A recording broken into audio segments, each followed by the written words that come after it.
I'm going to let you in on the secret to how I prep a multi-chamber.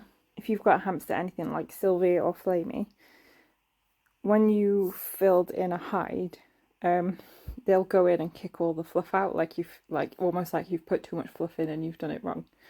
Um, and I've kind of figured out a way to stop that sort of over time. So what I do, and it's pretty simple. What I do is when I start, I fill each chamber and compress the bedding down so that there's a level surface across all of the chambers. Then, where there are stashes, I cover those very lightly. Add a tiny bit of cover, and actually not tamp it down too much, just enough to very lightly cover it. And then what they tend to like is to be able to kind of like dig under the bedding to sleep. But obviously you want a nice stable surface for them to be able to walk through the chambers quite happily.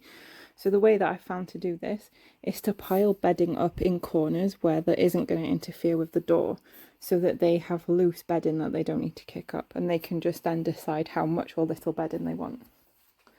So as an example, I've got a handful of bedding here, and in this chamber there's no door here, so I'm just going to pop some in the corner like this, and then I do that in every chamber where there's like, you know, it's where it's not going to interfere with a door. And so now there's enough room for them to traverse through the chambers without having to fight all the bedding, which is why they tend to kick it out. So there's enough room for her to get in and get where she needs to go.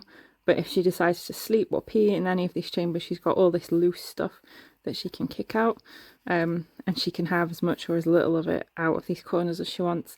But she's also got a solid foundation underneath that allows for easier travel in between the chambers.